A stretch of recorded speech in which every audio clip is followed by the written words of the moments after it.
आज जो टॉपिक पढ़ेंगे that is biotechnology.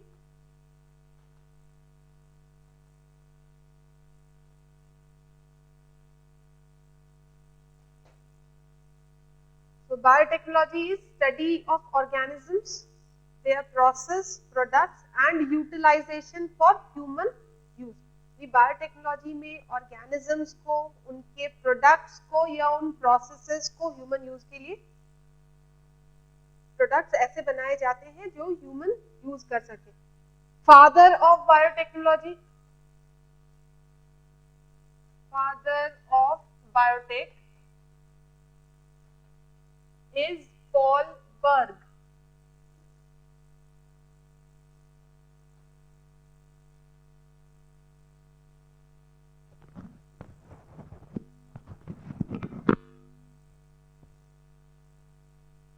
Father of biotechnology is Paul Berg. कल अपन ने पढ़ा था बायोटेक को बेसिकली दो ब्रांचेस में या दो पार्ट्स में डिवाइड करते हैं।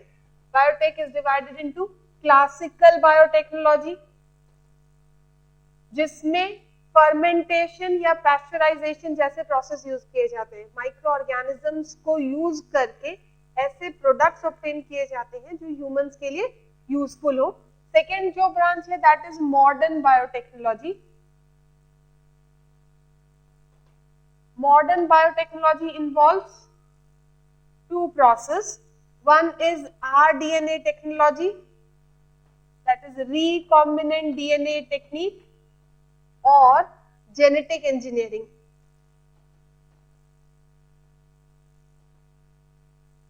recombinant DNA technology या genetic engineering, जिसमें डीएनए को मैनिपुलेट करके नए डीएनए कॉम्बिनेशन फॉर्म किए जाते हैं जिससे नए प्रोडक्ट्स ऑब्टेन किए जा सके। और सेकेंड एस्पेक्ट है maintenance of sterile ambience in chemical engineering process.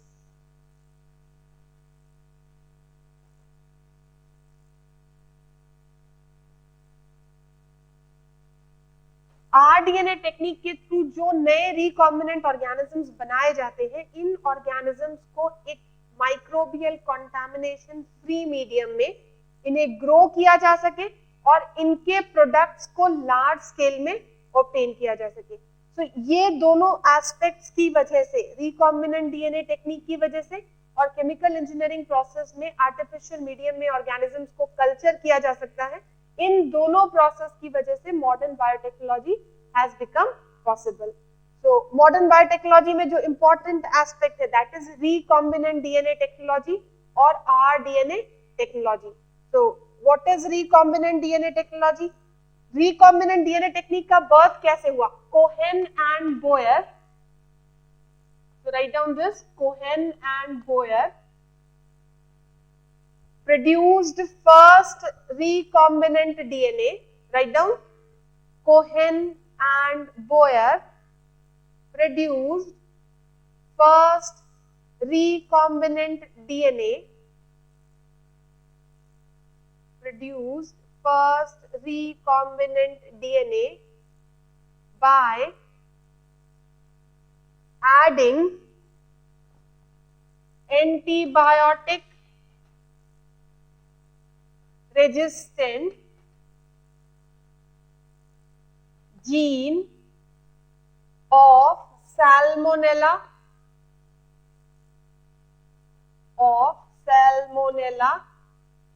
typhimurium in plasmid of E. coli. In plasmid of E. coli. So this was first recombinant DNA produced by Cohen and Boyer. They produced recombinant DNA by integrating antibiotic resistant gene of Salmonella typhimurium in plasmid of E. coli. Okay. So what is actually recombinant DNA technique? Recombinant DNA technique में एक specific DNA segment को एक cell से isolate किया जाता है और उस डीएनए सेगमेंट को या जीन को स्पेसिफिक सेल के अंदर इंटीग्रेट किया जा सकता है, so that a new DNA segment is obtained. जो न्यू डीएनए सेगमेंट ऑब्टेन किया जाएगा उसे क्या कहा जाएगा? रिकॉम्बिनेंट डीएनए या rDNA, and this technique is known as recombinant DNA technology और जेनेटिक इंजीनियरिंग। जेनेटिक इंजीनियरिंग या रिकॉम्बिनेंट डीएनए टेक्निक एक ही है, इसमें एक स्पेसिफिक डीएनए सेगमेंट को एक सेल से आइसोलेट किया गया और उसे दूसरे सेल के अंदर ऐड किया जाता है। Okay, for example insulin synthesize करने की जीन होती है, ह्यूमन से बीटा पेनक्रियाज के बीटा सेल से इंसुलिन सिंथेसाइज करने की जीन को आइसोलेट किया गया और उस जीन को ई कोलाई के प्लाज्मिड में ऐड कर दिया गया। तो जो नया ई कोलाई बना वो कैसा है? रिकॉम्बिनेंट प्लाज्मिड, और ये टेक्निक क्या कहलाएगी? जेनेटिक इंजीनियरिंग और recombinant DNA technology. Okay, write down the definition. Recombinant DNA technology is the process, recombinant DNA technology is the process by which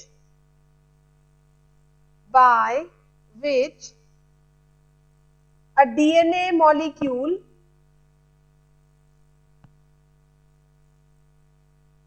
can be isolated from a specific cell, can be isolated from a specific cell and can be inserted in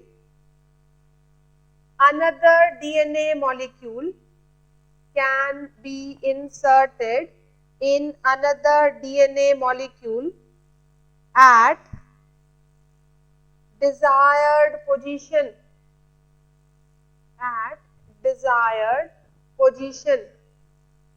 to obtain recombinant DNA,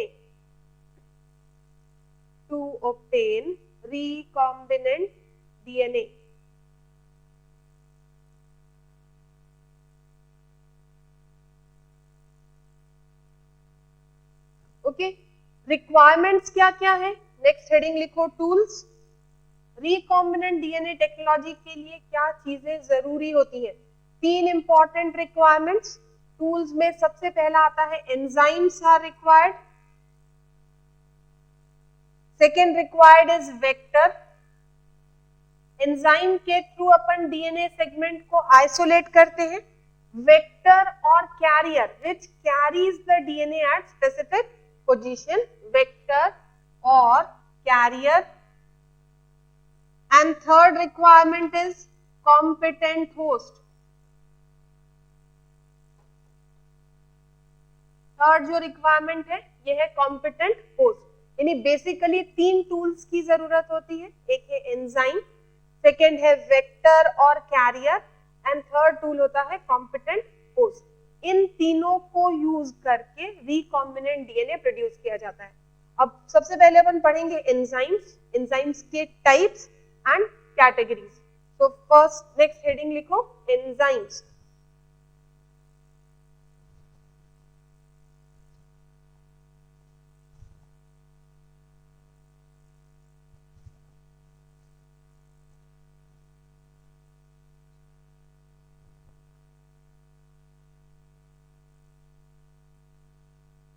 सबसे पहला enzyme lysing enzyme.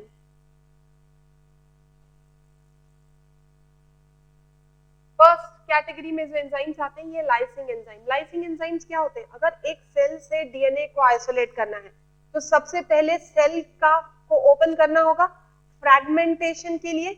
अगर plant cell है तो cellulase, pectinase, सिर्फ animal cell है तो protease, lipase जैसे enzyme की जरूरत होती है जो सेल की वॉल या मेम्ब्रेन को ब्रेक कर सके और न्यूक्लियस या क्रोमोसोम को एक्सपोज कर सके। So first category of enzyme is lysing enzyme. Write down, yes. Lysozyme का नाम सुना? लाइसोजाइम क्या फंक्शन करते हैं? Break down enzyme. लाइसिस यानी ब्रेक डाउन, ये सारे एंजाइम जो सेल को ब्रेक करे, उसकी वॉल को, मेम्ब्रेन को ब्रेक करे, उन सबको लाइसिंग एंजाइम की कैटेगरी में रखा जाता है। लाइसिस और लाइसिंग एंजाइम का मतलब एक ही है। हाँ ठीक है, LYSING, लाइसिंग, लाइसिस से lysing enzyme. Okay, write down. Number 1 lysing enzyme, enzymes which are used to open cell, enzymes used to open cell and separate DNA, and separate DNA. Lysozyme, cellulase, pectinase, protease etcetera, ये सारे commonly used lysing enzymes होते हैं।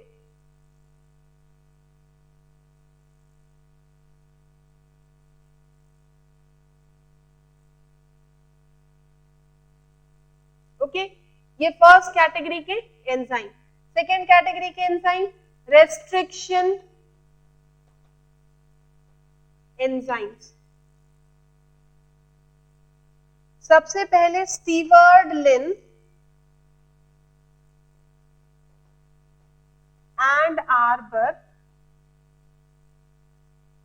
Right down first point, Stewart Linn and Arber isolated enzyme, Stewart, Lin and Arber, isolated enzyme which cuts DNA,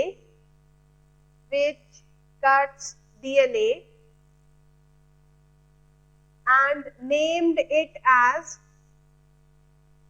restriction enzyme, restriction enzyme. सबसे पहले Smith, लिन और arbor ने एक ऐसे एंजाइम को आइसोलेट किया जो डीएनए को कट करता है। इस एंजाइम का नाम क्या रखा गया? रेस्ट्रिक्शन एंजाइम रखा गया।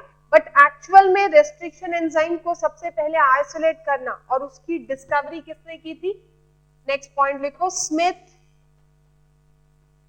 विलकॉक्स एंड केली। Smith, Wilcox and Kelly first isolated enzyme from bacteria Haemophilus influenza and named it as Hind2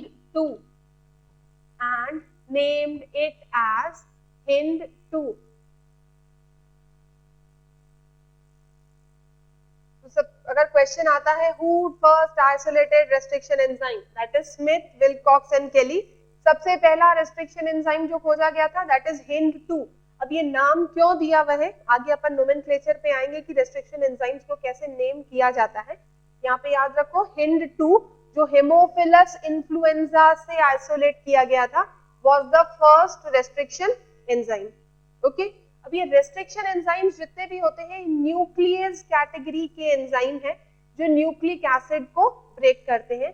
in nucleus को 3 टाइप में डिवाइड किया गया है, exonuclease, endonuclease and restriction endonuclease. Write down next point, these restriction enzymes belongs to category of nuclease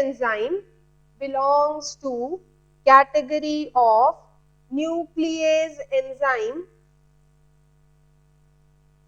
which are of 3 types,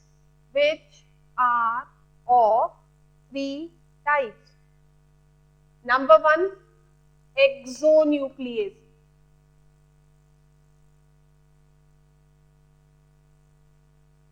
exonuclease क्या करते हैं, ये DNA strand के टर्मिनल सेगमेंट को कट करते हैं। अगर ये एक लंबा डीएनए की चेन है तो ये क्या करेंगे, सिर्फ टर्मिनल सेगमेंट को कट करने में कैपेबल है, ये बीच के या इंटरमीडिएट या इंटरकैलरी सेगमेंट को कट नहीं करते।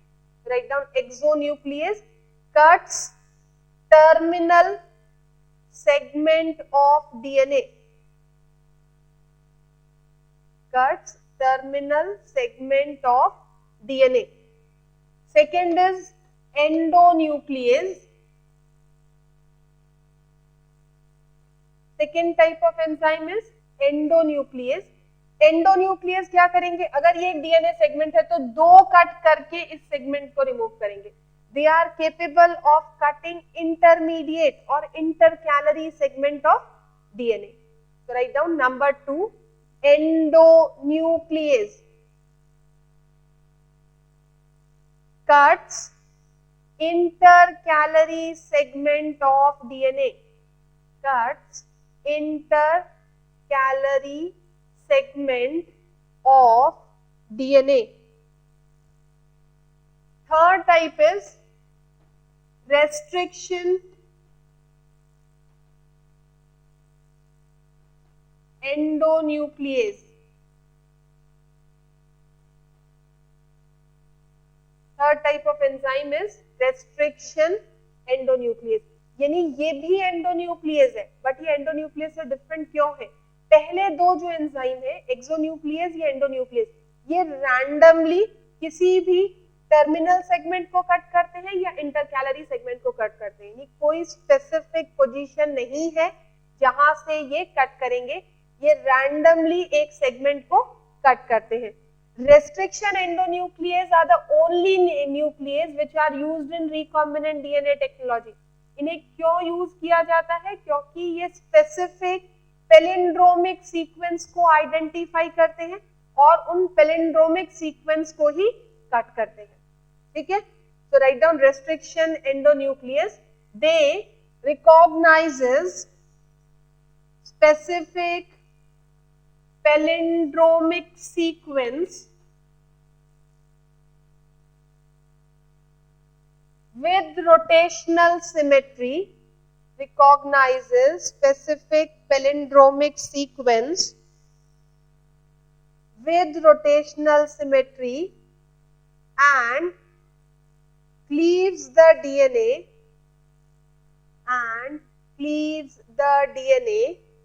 within the sequence and cleaves the DNA within the sequence.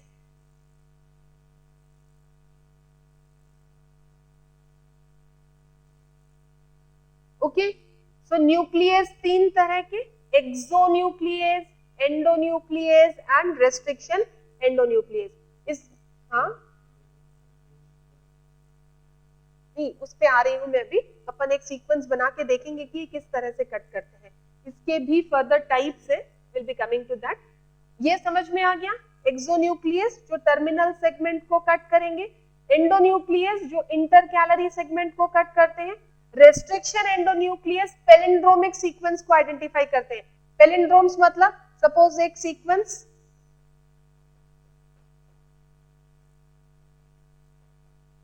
अगर ये एक स्ट्रैंड का सीक्वेंस है, दूसरे स्ट्रैंड का कॉम्प्लीमेंट्री स्ट्रैंड का सीक्वेंस क्या होगा?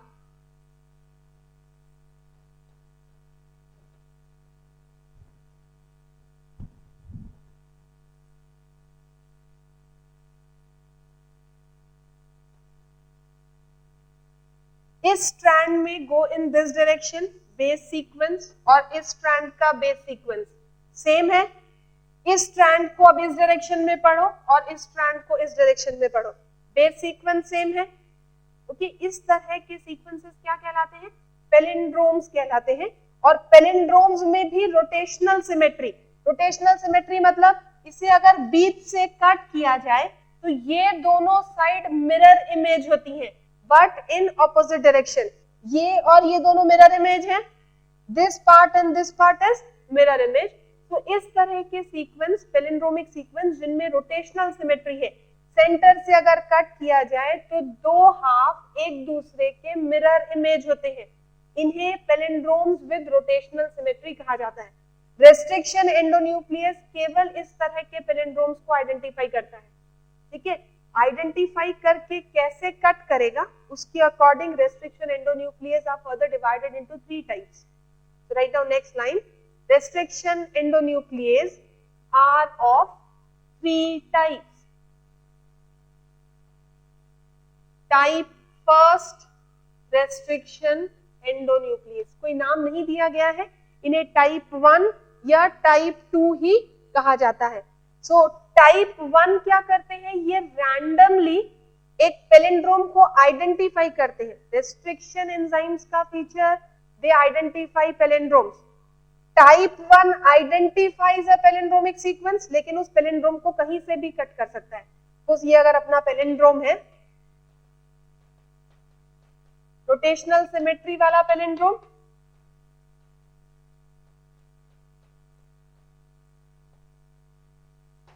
टाइप 1 क्या करेगा, पैलिंड्रोम को आइडेंटिफाई करेगा, लेकिन कोई पोजीशन नहीं है जहां से ये कट करेगा, रैंडमली इसे किसी भी प्लेस से कट कर सकता है।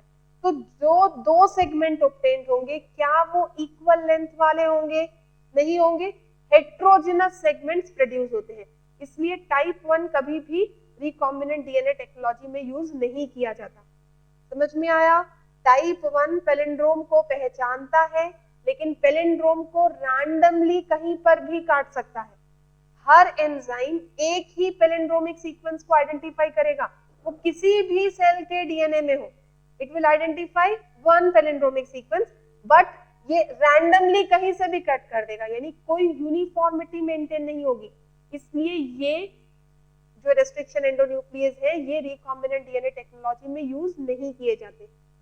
समझ में आया? ये देखो type 1, it identifies a palindromic sequence but cuts randomly producing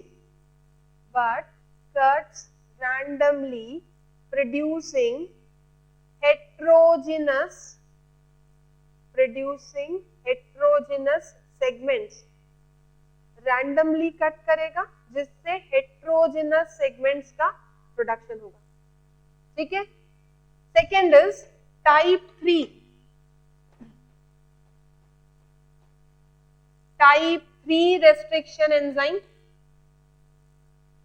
ये भी एक पैलिंड्रोम को आइडेंटिफाई करता है, लेकिन पैलिंड्रोम सीक्वेंस के साइड में कट करेगा। अगर ये पैलिंड्रोम है तो this is a chain of DNA, दोनों तरफ ये कट किस तरफ करेगा, on either side of the palindrome. Palindrome के अंदर से कभी भी डीएनए को कट नहीं करता, पैलिंड्रोम के साइड से कट करता है, जिससे होमोजेनस सेगमेंट्स बनते हैं, लेकिन it can not be used in restriction endonuclease. अगर यहां से कट हो रहा है तो ये आगे वाला सेगमेंट क्या है, दैट इज नॉट नोन। जब यूज होगा रिकॉम्बिनेंट डीएनए बनने में तो करेक्ट बेस पेयरिंग ऑब्जर्व नहीं की जाती, इसलिए टाइप 3 रेस्ट्रिक्शन एंजाइम को भी रिकॉम्बिनेंट डीएनए टेक्निक में यूज नहीं किया जाता। समझ में आया? लिखो type 2 restriction enzyme, it identifies a palindromic sequence, it identifies a palindromic sequence but cleaves or cuts on either side of the palindrome, but cuts on either side of the palindrome.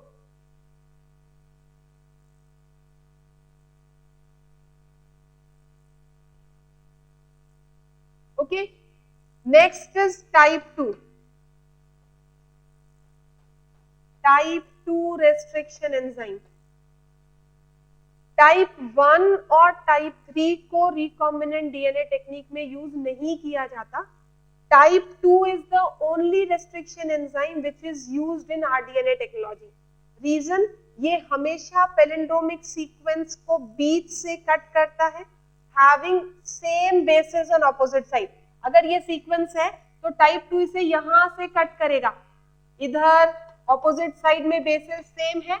इस तरह के enzymes को rDNA technique में use किया जाता है क्योंकि ये होमोजेनस सेगमेंट्स प्रोड्यूस करते हैं।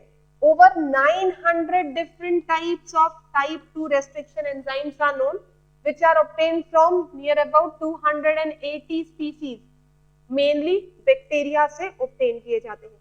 इन ये एंजाइम्स पैलिंड्रोम्स को आइडेंटिफाई करते हैं जिनकी रोटेशनल सिमेट्री है और उस जगह पर कट करेंगे जहां ऑपोजिट साइड में बेसिस सेम हो, यानी हमेशा एक स्पेसिफिक मैनर में ही कट करते हैं।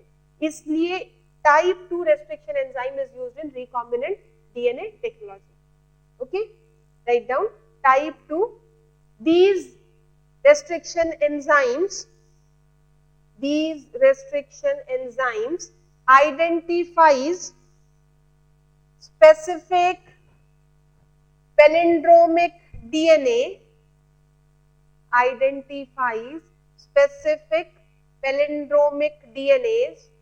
with rotational symmetry, palindromic DNAs with rotational symmetry, and cleaves DNA within specific sequence having similar nucleotides within specific sequence having similar nucleotides on opposite sides,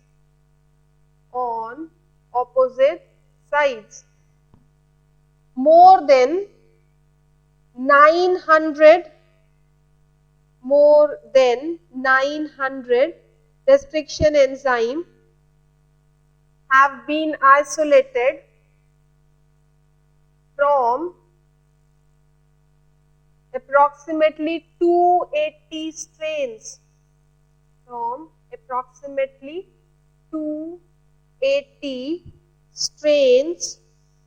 of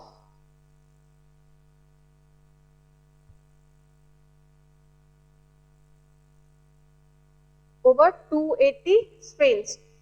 Okay, अब ये type 2 restriction enzymes किस तरह से DNA segment को cut करते हैं?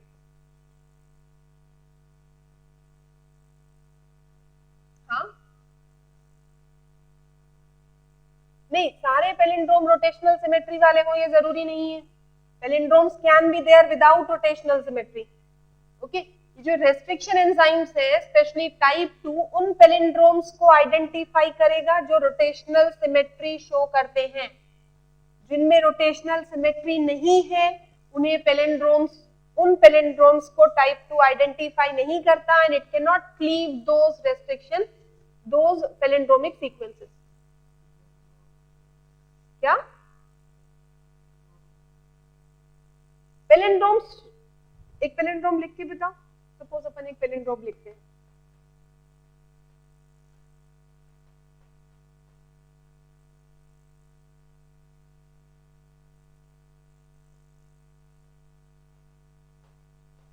ये एक पैलिंड्रोम है। अब इसका कॉम्प्लीमेंट्री लिखेंगे तो वो क्या हो जाएगा?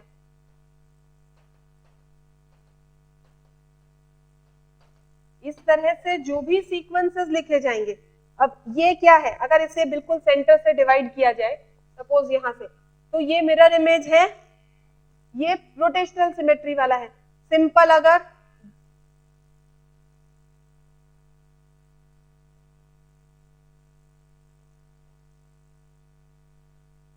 देखो ये भी पैलिंड्रोम है,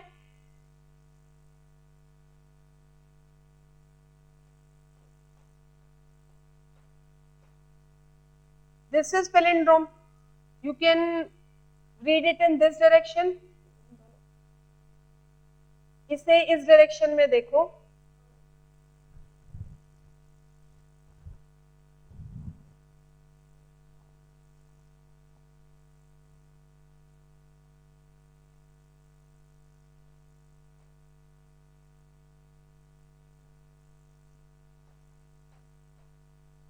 ये भी सिंपल सा पैलिंड्रोम है। सो पैलिंड्रोम मतलब having nucleotide sequence same in opposite direction. It may have rotational symmetry, it may not have rotational symmetry. ठीक है, अब ये जो टाइप 2 रेस्ट्रिक्शन एंजाइम है ये दो तरह के कट्स करते हैं।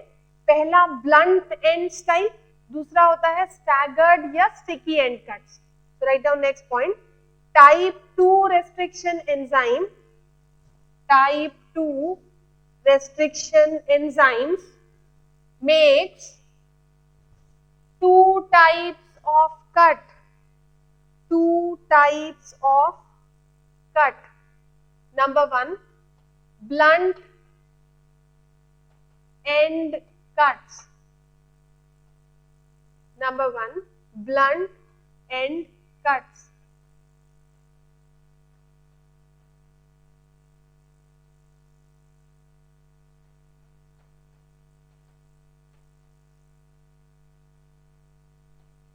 ये डीएनए का सीक्वेंस ब्लंट एंड में जो रेस्ट्रिक्शन एंजाइम्स है वो दोनों स्ट्रैंड को एक ही प्लेस से कट करेगा। यानी जो कट हो रहा है दोनों स्ट्रैंड्स में एक ही प्लेस से हो रहा है, ऐसी जगह पर जहां पर दो न्यूक्लियोटाइड्स ऑपोजिट स्ट्रेन में ऑपोजिट साइड में सेम है। जब ये इस तरह से कट होगा तो रिजल्टेंट सेगमेंट्स जो बनेंगे वो ऐसे होंगे।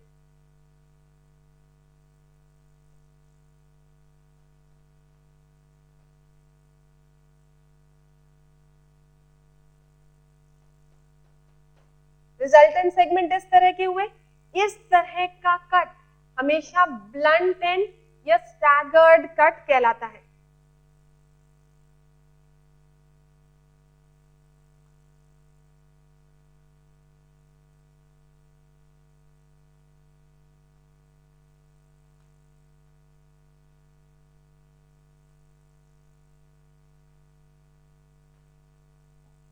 पहला वाला लिख लिया, इसमें लिखो in this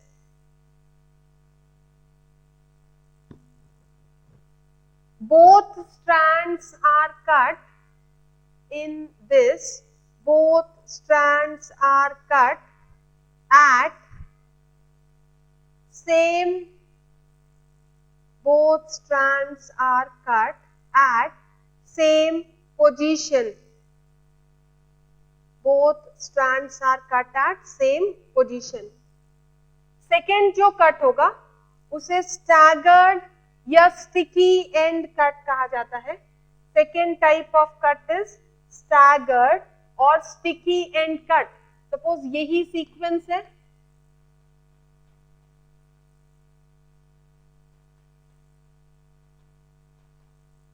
अब इसमें कट कैसे होगा?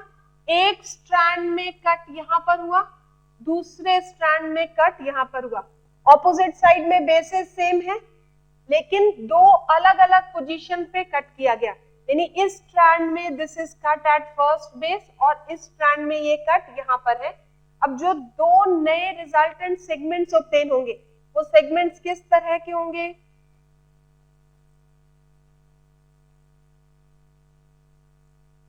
एक सेगमेंट इस तरह का और दूसरा सेगमेंट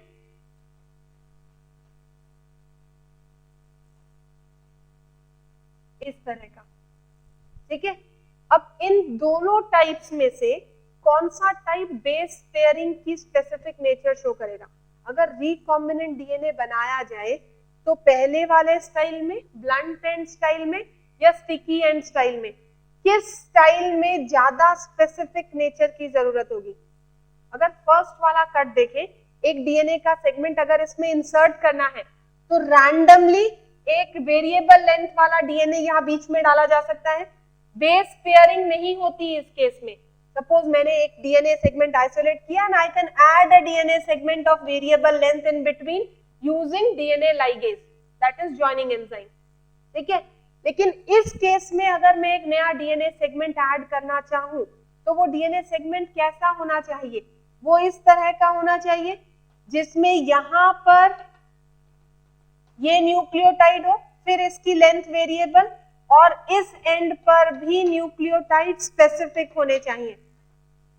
ये जो पोजीशन है ये वेरिएबल लेंथ हो सकती है, बट ये दोनों साइड इस तरह के होने चाहिए, यानी बेस पेयरिंग या स्पेसिफिक नेचर कौन सा डीएनए सेगमेंट शो करेगा, हमेशा स्टैगर्ड या स्टिकी एंड कट्स वाले DNA segment base pairing show करते हैं, इसलिए स्पेसिफिक होते हैं। यानी ये डीएनए की लंबाई कुछ भी हो सकती है, बट इसके दोनों एंड्स पर सीक्वेंस इन नाइट्रोजन बेसेस के कॉम्प्लीमेंट्री होने चाहिए, तभी पेयरिंग होगी और ये इसके साथ जुड़ पाएगा। लेकिन इस केस में क्या होगा, डीएनए सेगमेंट की लेंथ वेरिएबल है, एक वेरिएबल लेंथ वाला डीएनए यहां से अटैच हो सकता है। ओके, क्या टाइप 1? हाँ नहीं, टाइप 1 क्या करता है, पैलिंड्रोम्स को आइडेंटिफाई करके उसको रैंडमली कहीं पे भी कट करेगा। स्टिकी एंड्स तो बनेंगे नहीं, दो हैंगिंग एंड्स तो नहीं बन रहे हैं।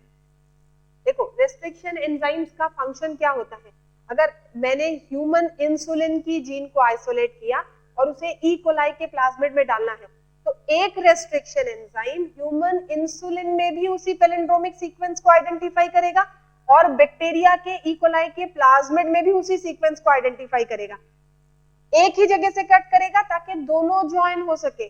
That is important feature of restriction enzyme. Okay, हाँ पैलिंड्रोमिक उसमें भी बन जाएगा, लेकिन ज्यादा स्पेसिफिक नेचर किसमें होगा, टाइप 3 में, टाइप 2 में, और उसमें भी कौन सा स्टाइल ज्यादा प्रेफर्ड किया जाएगा, स्टैगर्ड या स्टिकी एंड कट उसमें। और टाइप 1 में स्पेसिफिक इसलिए नहीं होगा कि सपोज एक पैलिंड्रोमिक सीक्वेंस को उसने एक सेल में आइडेंटिफाई किया और एक पोजीशन से काटा, दूसरे सेल में वो उस पैलिंड्रोम को आइडेंटिफाई नहीं करे, सपोज दूसरे पैलिंड्रोम को आइडेंटिफाई कर रहा है और दूसरी पोजीशन से काट रहा है, तो क्या जब डीएनए इंसर्ट करेंगे स्पेसिफिसिटी देखी जाएगी, नहीं देखी जाएगी, इसलिए वो स्टाइल यूज नहीं होता। सपोज ये यहां से कट हुआ और जो नया सेगमेंट अपन ने डाला वो भी इसी पैलिंड्रोम से बना हुआ है, तो ये पैलिंड्रोम फिर कंप्लीट हो जाएगा दोनों तरफ। बट उस केस में, टाइप 1 के केस में, वो पैलिंड्रोम कभी कंप्लीट होगा ही नहीं, तो आगे दोबारा कट करना है तो that nature can not be identified. समझ में आया? यस और नो? क्लियर? यहां तक समझ में आ गया? लिख लो पहले, राइट डाउन स्टैगर्ड और sticky and style. In this, DNA is cut at 2 different sites on both the strand